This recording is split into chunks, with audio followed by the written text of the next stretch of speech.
Rich Roll was just talking about this on one of his podcasts about the mentor and how important it is to find a mentor. And whether or not you're in touch with them or not, but just like look up to them and see what they're doing and try to do what they do. Yeah. Or even sometimes imagine what they would be doing, even if it's how would they take this situation? Yeah. How would they deal? How would they handle this? And I actually, when I was dealing with, so I would consider Rich Roll a mentor. I've met him. I've had dinner with him. We were acquaintances a while back. I mean, now I don't know if he would really remember me, but one thing that I encountered lately when I've encountered certain obstacles, I've thought that like, how would he handle the situation of dealing with criticism, or even, I mean, lately I had something go down where I did this Q&A anonymously on Instagram where people can ask questions where I don't know who they are. And somebody asked me, somebody didn't even ask a question, but they just wanted to tell me anonymously that I'm not an elite athlete, and it's my ego that I would even say that I am. And instead of just immediately thinking, okay, this person's trying to like, put me down or something, I thought, what would Rich Roll say to this? Because here he is, he's an athlete and he's an established athlete, but probably wouldn't be considered elite. Like his times are not like competitive, but he's done some things. He's seen some stuff out there as an athlete. And that to me, it doesn't matter the time. I just go, wow, that's like, I wouldn't call him elite, but I would say that's notable. Yeah. And that's what I would recognize in someone like him. Yeah. So I kind of turned that around and thought, okay, so maybe this person's saying that technically I'm not elite, but what is the point? Like, what is the, why? And also, why is it affecting me that I'm being, and I tried to like spin it and think about how a mentor would. Well, it's also sort of what that means in terms of your identity and how you relate to that. So like, I guess on one level you could say, that New York Roadrunner Association, right? They probably have different time. Like it's just like to be considered elite runner by the New York Roadrunner Association, you have to run at this speed. Right. And I think I did like out of, I mean, I don't even think I should have entertained this too much, but I did Google to see like what would an elite 10K time be and stuff. And I felt like I was like, wait a minute, I think I've hit those times. Yeah. But at the same time, like I know that I'm not the best. I'm not even close, but I'm just also like, I felt it was just a weird ego moment because I'm like, no. I don't want to be this person who's wrapped up in like semantics of. Yeah. It's semantics. I mean, are you the top 50 and like fastest woman in the world? Or you're the top 500 fastest woman in the world? And also, why is that important? It's not important. What? Yeah. What's the point? Something that somebody said too when this happened was, I posted about it and somebody sent a message that said, it's the ethic behind it. And it's like getting out there at races. And even though when I did that Texas qualifier, when I've done these races that like everybody on that field is trying to get the Olympic standard or the Olympic trial standard for the 10K or something.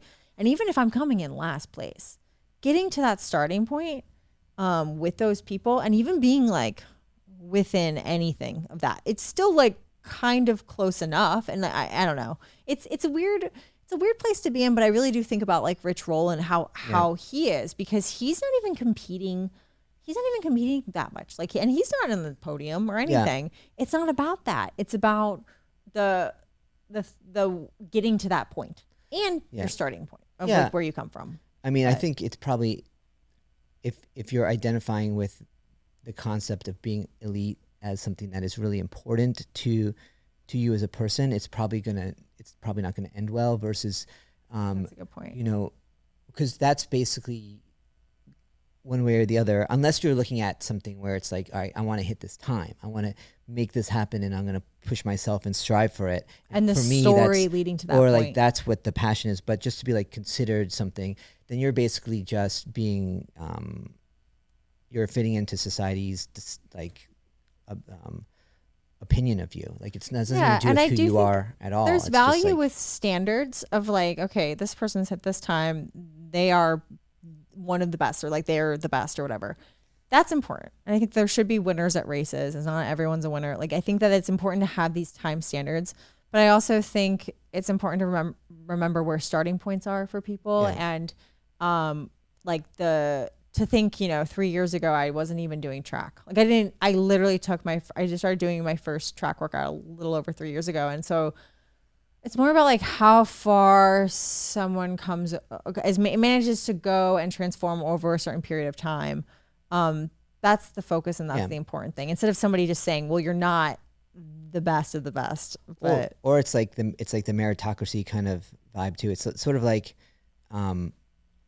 you love running, you love your relationship with running, you love talking about running, you love making it a very central part of your life. You love to communicate with other people in the running community that have similar interests, and that's what you're passionate about, and you love it. I think where it can become bad is when someone's like, oh, I'm better than this person because I can run faster, or I'm worse than this person because I run slower, and thinking in those terms. I mean, you can say like, you're not going to win the race, or this person always wins the race. They're faster, they're not as fast. But in the context of like self-worth, like it's not healthy, right? Because it's the same. It's just like maybe they're just naturally faster. Like their muscles are put into their legs, so they're faster. And it's the same with anything. So even as like, it has to be you're doing what you're doing what you love. You have to be doing what you love, and that's like, so even with modeling, which is a weird example, but like, you're only as good as your last job, or with a show too, you're only as good as your last gig. Like this idea that like it's fleeting if you're really depending your worth on what other people are perceiving you as, versus how you feel about it inside. Yeah. And I noticed that with anything, it's just it can't be dependent on the external perception of what you are. Yeah. But like you say, like the love of running, that's the thing that I'm so excited about. And so it's not about like the specific times. Yeah. Like with music, it's like, what is a professional musician? Is it a musician who is like never plays out of tune, shows up at sessions and like nails it all the time? Is it a musician who, because there could be musicians like that who actually don't do it for a living. When the session comes up, they play it and they nail it, and they do other things for a financial supplement or primary financial means for their career. So are they not a professional anymore, even though they could play alongside other quote unquote professionals that maybe just do that as their only thing? So it's like, what is its definition, and does it matter? Yeah.